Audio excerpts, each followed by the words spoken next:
that speaks to the importance of when you are sort of planning the show and what's your theme, what's your target audience, what's the topic, the importance of it being something that you are so passionate about and know so much about and could talk all day to your grandma or a stranger on the street.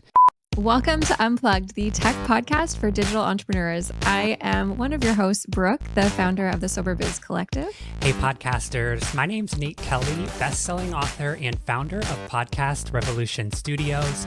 If you're looking for tech, tools, and tips on how to utilize podcasting for your business, you're in the right spot. Let's get unplugged. Can we talk about the fact that you wrote a book about podcasting? Oh, this old thing? Are we just like hiding the fact that you're an author? It's hot in here. Hold on. That's kept secret. Yes. I am a best-selling author of the Podcast Revolution. Unleash your voice with the simple framework to launch and monetize your podcast, ignite your influence, and dominate your niche. The ebook is currently available on Amazon. We'll link it in today's show notes. The paperback is launching on January 16th. So make sure you get your copy. If you work with me via coaching or with my standalone program, you do get a signed copy of the book for free.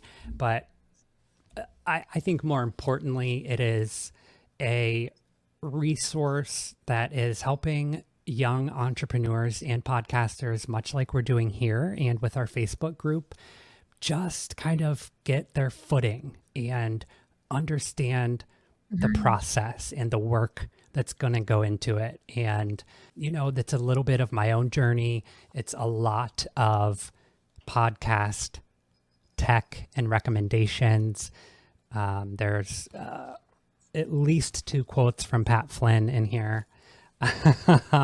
So yeah, but you know, it was kind of the next step in the process for me after being successful with the sobriety diaries and, you know, formulating the framework of my coaching program and how I can help others to launch and monetize successful podcasts, and being here with you. And, you know, it was kind of like, what's the next step? And I wanted to continue to scale my brand and continue to kind of develop my authority within the podcasting network and genre.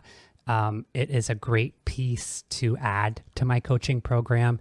It's an amazing business card. You know, if you're going places and you want people to know what you do and, you know, kind of a little about your past, this is my new business card. So you'll probably get sick of seeing it back here.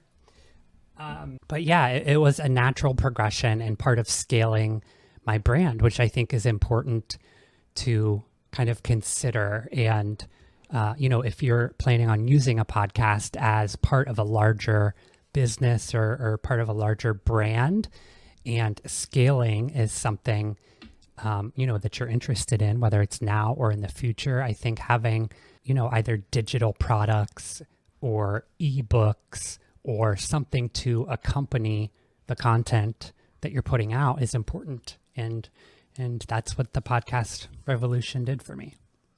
Damn, Nate. I haven't sent you one. I need to send you one as soon as I write that down so I don't forget. Yes, please. We should also do a giveaway in our Facebook group because we are planning that. But yes. I think your book needs to be a part of that giveaway for sure, a signed copy. I can't wait to read it. What are some of the juicy insider tips that one would find in your book? Ooh.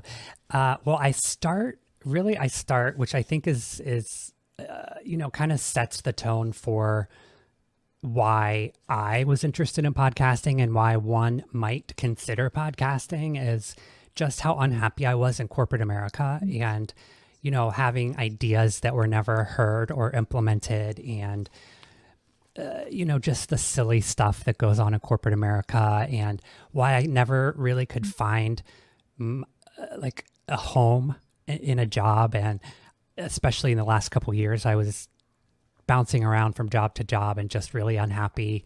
And that's what started this whole kind of journey for me But as far as podcaster tips and tricks, oh, and there are QR codes and links when you purchase the book or get a free copy from me, which there will be available in the giveaway, to some of my online resources. So a planning and research checklist, a podcast brand template.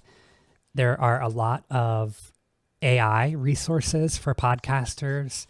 One of the QR codes is 50 AI prompts for creating podcast episodes and scripts. So I think that's really important when you're creating outlines or talking points for guest interviews or for solo episodes. So really relevant and useful resources as well that are contained within the book. Incredible. I think that's got to be a whole episode is using AI. So much easier for us, like one man, one woman, one anything shows. You know, there's just so much more we can do now because of AI. Absolutely. And I've heard this sort of negative light being shed on using AI for content creation or podcasting or scripting. And I think it's important to keep in mind that, you know, AI is great for helping to create an outline or create a interview structure or to help with, you know, coming up with episode names or whatnot. But podcasting, at the heart of it, there's still that human connection. You still have to be able to connect with your guest and, you know, have a educated and kind of knowledge filled conversation. It's great for kind of creating the outline or the structure, but you do have to be able to insert your own human connection into your show as well. So keep that in mind. I actually think that's why podcasting is going to be the new frontier, because blogging has been around for a really, really long time. People love it, but that really can be completely AI generated. I mean, so can podcasting ish in a way, because there's now audio AI and like everything. But we talked about this in a previous episode, but being prepared and then putting your preparation to the side and being present in your podcast is what's important and what really brings out like a great show. So when me and Nate were talking about sitting down for this episode, he just sent me like, oh, should we talk about this today? And it's like, yeah, let's talk about that. We have an idea, a theme for the show, but what we've actually got out of this episode and out of this session has been completely different. Still following the theme, but we let it kind of organically kind of evolve and share what needs to be shared. And some really amazing stuff comes out of that. I think that speaks to the importance of when you are sort of planning the show and what's your theme, what's your target audience, what's the topic, the importance of it being something that you are so passionate about and know so much about and could talk all day to your grandma or a stranger on the street, where that the importance of that comes in. Because to Brooke's point, I sent you a text with three bullet points on it, and we've gone on now for over an hour talking about really important content and resources for new podcasters. I think, you know, having that passion about your content and your theme or topic, you know, is super important as well. So part of the 5-day challenge is picking your theme, and that's day 1. So when you're joining the Facebook group and you want to get involved, and we talk about like how to pick that theme for your first episode. And so one thing that literally came to me out of nowhere, it was a divine download. The people you want to serve, the problems you want to solve. And then there was a third P that I'm blanking on right now. People, problems, passions. What are you passionate about? What can you talk about forever? Like Nate just said, right? So we Venn diagram this little thing. We got the people, the problems, whatever overlaps there, that's what you monetize, right? You're solving a problem for these people, monetize that. You've got your people and your passions. you want to, or sorry, that's on the side. People and passions, whatever overlaps there, that's the service you want to do in the world. So if you're creating free content online and stuff like that's a brilliant kind of sweet spot for that, right? And then you have your passions and problems that you solve. Those are amazing hobbies and also great space to find content to create online, right? And then everywhere that overlaps on all three categories, that's where you want to create your podcast, right? So you have things you can talk about forever that solve a problem for people. It's freaking magic. It's magic. That's genius. I have it made up. It's going to be in the workbook that you'll get when you join the 5-day challenge. Yeah. Yeah. And it's just like a really great way to start generating ideas for when you want to create content online. What kind of things you want your clients to pay for versus what are you going to give away for free? Like, it's just a really cool way to just map that all out. That's great. Yeah. And you know, knowing that ideal listener as well, to your point, answering those problems or those pain points that they have. If you have an existing audience, or once you start to generate a bit of traction with your podcast or your Facebook group, I think the importance of like a survey or trying to generate feedback in some way is super important so that you can ensure that you are delivering, you know, those problems that they need solved or those pain points that need relieved, and no greater way, you know, than getting it straight from the source. I think that's so important. There's a lot of times we think we know the problem people are having when it comes to whatever it is we're doing as a digital entrepreneur. And 9 times out of 10, it's something completely different. Like, I started my business wanting to help people launch, people in recovery launch as an entrepreneur, get their businesses online, start websites and stuff. And what I found was a lot of the actual problems my clients were having was like how to use Canva, and that a lot of them just wanted to know how to make their Canva stuff look pretty. You know what I mean? So it created this like new avenue of things I didn't even think of. Like, I just took for granted that everybody knows how to use Canva. It's so easy, blah, blah, blah, because I had been using Adobe Suite before that. So I'm like, this is the cakewalk, and anybody can do this. A piece of cake. Yeah. They couldn't. Yeah. So then I started doing some like Canva coaching and stuff with my clients and showing them how to, you know, why some things look good to us and why they don't. I think a lot of people can look at an ad or look at a graphic and just know instinctively, oh, this is well designed, or oh, this isn't. But not a lot of people know why. And so being able to break that down and tell them like, well, you need more space so people don't feel so claustrophobic when they're looking at this image, and like learning about things like the golden ratio and stuff like that can really elevate a design instantly, right? You have helped me so much in that, because I mean, I would consider myself like intermediate with Canva. Like, I can put together some decent designs, but I tend to go like, I'm a maximalist. I tend to put too much, or, you know, add a little too much design, or zhuzhy over here, or like a font that's too hard to read. I tend to like always try to do too much, when if you just take a step back and look at it, it's like simplicity and kind of classy designs are easier on the eye. It's kind of more universal. But I think, man, you've really nailed it. Oh my gosh. Well, thank you. I think there's just like these tiny little tweaks we could make when it comes to creating graphics. I mean, this could be a whole episode. Maybe we should just start episode 3 or 4 right now. Talk about brand and design for your show. But just tiny little tweaks make a huge difference on, and also change the way someone's going to look or expect to listen to your podcast. So if you have a design that's really intense and wild and out there, but then your podcast episodes are really soft and demure, and it doesn't match up, people are gonna kind of have that cognitive dissonance or something. I don't know what it's called. Yes, they're gonna have a bit of like be taken aback a bit, right? Like, you really want your brand and your show to have the same vibe, and design is a really great way to amplify the aesthetic and the vibe of your podcast, and let people know what they're in for before they even listen to an episode.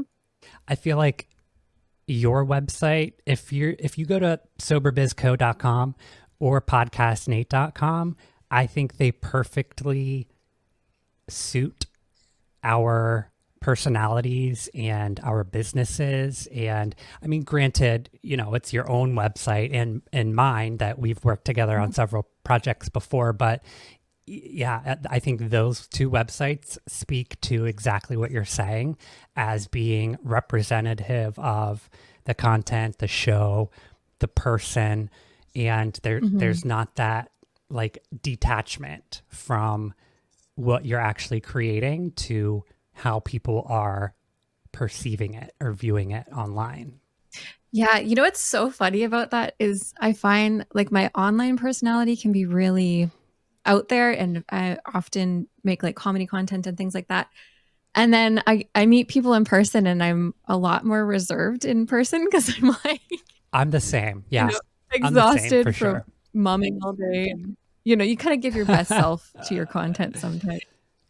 And so people are Right. expecting me to be like Right. out there and everything. And I'm just like, I need a moment to rev up Yeah. here and like No. get into this social Mm-mm. situation. So what I'm trying to say is don't create that effect with your podcast. Like try and match who you are online and in your shows with what you're putting out there design wise. Well Or said. people are going to meet you online and expect you to be this like wild character and you're just like a scientist or something that's very matter A of church fact. mouse. Nate, you also got some new equipment here. I And I would love did. to hear about it. I got to see a little sneak peek of a review, but tell Yeah. me everything. So I think in episode 1 we both talked about our love for the Elgato low profile boom arm. And I came into getting this new boom arm that InnoGear was kind enough to send over for a review with an open mind, but knowing that it was going to be hard to top the Elgato. And I can say that the Elgato boom arm is still my number one, but I think this is a really great option for a starter or maybe a kind of lower budget. It's a bit cheaper than the Elgato. I think it's $26.99 at the time of this recording, US on Amazon. I feel like some of these spring loaded boom arms, I always struggle moving it, and I don't like to look like I'm struggling, on camera. And I don't know if you can, but I can faintly hear the springs kind of pulling when I'm adjusting it. And it's just not as smooth as the Elgato. And, Mm.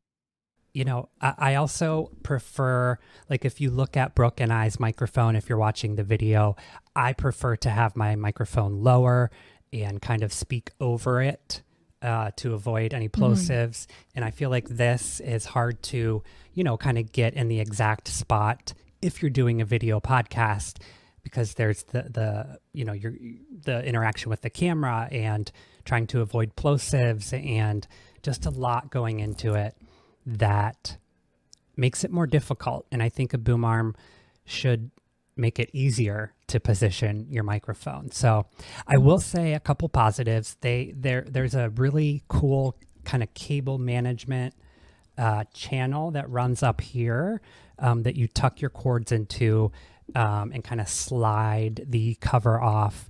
That's a plus.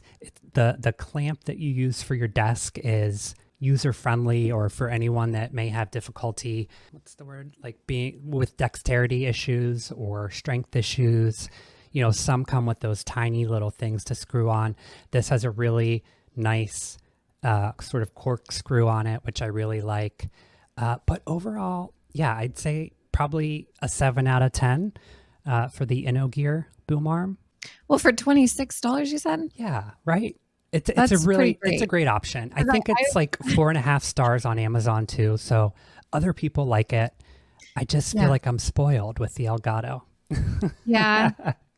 Yeah, I get that. No, as after I got this one, I was like, never going back. Because right. I honestly went through about 15 boom arms trying to find one for under $50. That wasn't terrible, Right. but there's so much really cheap stuff out there that just doesn't work. It doesn't hold your mic. It doesn't like stay put. Right. And so I ended up investing in this. And I think to find something that's under $50 that is actually decent quality, it looks actually pretty heavy duty. Like it doesn't look as flimsy as some of the stuff another I bought. thing I will say. It is very sturdy, thick, tough steel. And, you know, all of the, you know, the plastic pieces are that really thick, no problem with the strength and sort of toughness of it. And it does hold up to, I think, 3.6 pounds, which is also good. And I don't fear that this is like going to fall on me at all. And the pod mic is not light either. It's a pretty heavy mic. So it is sturdy as well. Yeah, and someone who's not doing a video podcast, that would be a really great option. I know great option. When we're on camera, we're probably moving around a little bit more, and people are really going to see that. It's hard to cut that stuff out because then you get these weird jump cuts and stuff. But if you're just doing audio, then and you don't have a huge investment, I mean, that sounds like a great option.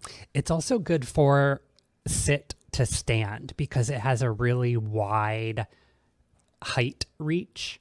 So if you have a sit to stand desk or you stand while you're recording, I think it would be a great option for that as well.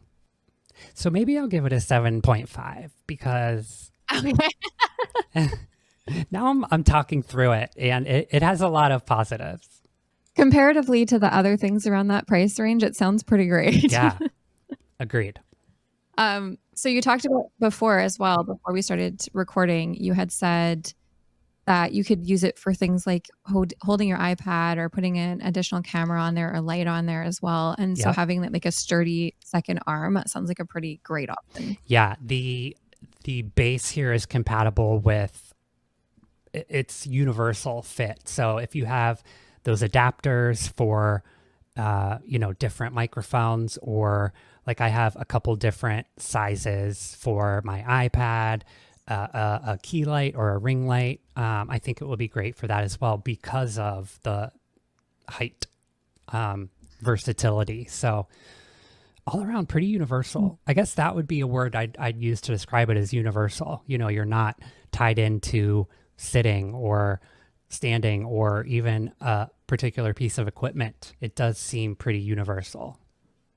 All right. So that's Tech Talk. Those are our reviews. If you're a brand and you're listening to this or know someone who is, we would love to give honest reviews for any audio or video equipment, any perhaps software that's compatible with podcasting. We'd love to give an honest review. I'm also someone who's like, I'm in it to get a really great deal and amazing value. Like I want to spend as least as I possibly can. And I've like Frankensteined almost every business I've had and like tried all the free software and all of the things that were more affordable. And I, you know, had a chance to figure out like what is actually worth the investment and what isn't. As unfortunately doing it that way ends up wasting a lot of money and time and you know, resources 100%. because you're just trying to figure it out. So I hope we can help you, save you some time and some money in figuring this stuff out and what you should actually get for your studio. We don't know everything, and we're committed to learning and developing our own skill set and knowledge base.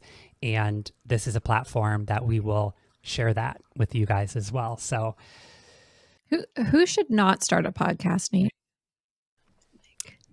Who should not start a podcast? I think if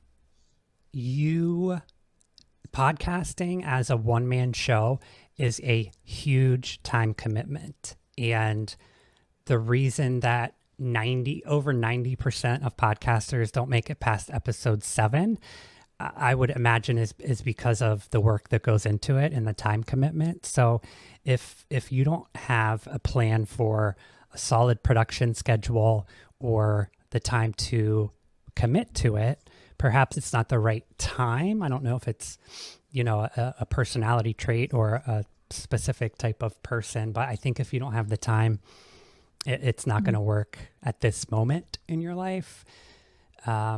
I would say someone that doesn't like talking to people surely is not a good candidate for podcasting. Well, for podcasting interviews, they can talk to themselves. Well, that's true.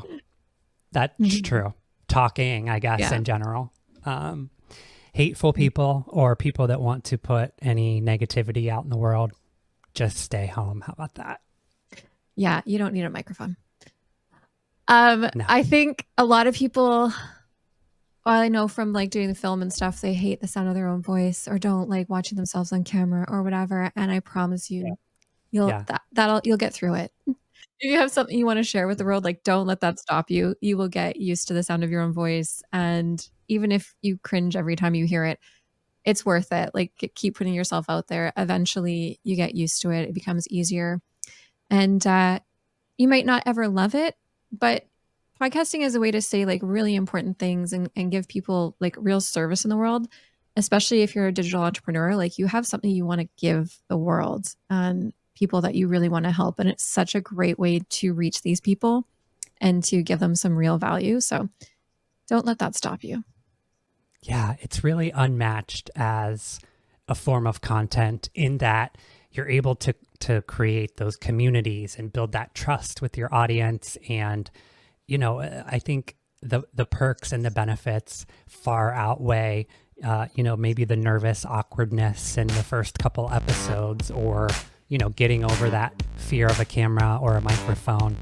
The benefits really do outweigh it. So if you do have that passion and, you know, to Brooke's point, that service or product to share with the world, it really can't be beat. Thanks so much for hanging out today. Make sure you subscribe to us on YouTube for all of our video content at Unplugged Tech Pod. And join us in our Facebook group, facebook.com/group/unplugged podcast. Also, make sure to throw us a 5-star review if you are finding this content valuable for you and your digital business. We accept all forms of reviews, Apple Podcasts, Spotify follows, YouTube, telling your grandmother about us. And make sure to share the episode with one person in your life who may find it valuable. And we'll see you next time on Unplugged.